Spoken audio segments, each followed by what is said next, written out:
Hi, andito tayo ngayon. Papakuluan natin itong cauliflower. Huwag naman yung malambot na malambot, yung tamang-tama lang siya. At mayroong spices yan dyan. Vegetable Maggi cube, turmeric, at saka cumin. Ayan. Tapos, ipiprito natin yan siya sa itlog na may mga spices din.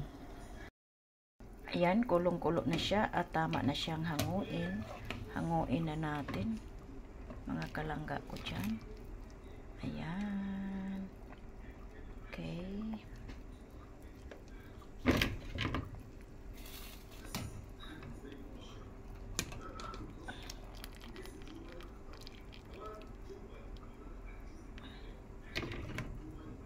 Tama lang siya. Kasi pangit din pag sobra. So ready na siya. Ipa-fried sa egg. At ito yung egg natin na 4 na pirasong itlog at nilalagyan ko yan siya ng black pepper, cumin powder, coriander powder, salt, smoked paprika, and cayenne chili powder. Kaya mix natin yung mga ingredients niya at saka natin to siya pipirituhin.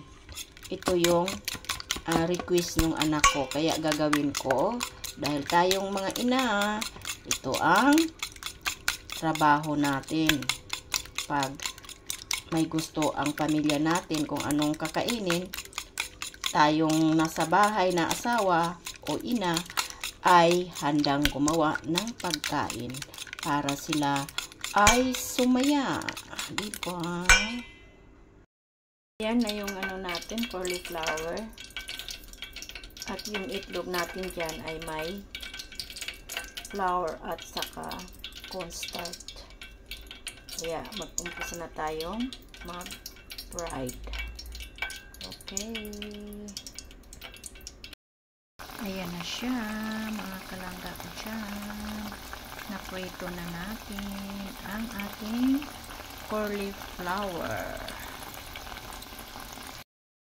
At ito na siya, yung finished product natin. Yung cauliflower. Yung pinirito natin. Ganun, diba? Tapos may ketchup. Tapos maanganghang yung ketchup. Nako, yummy yum.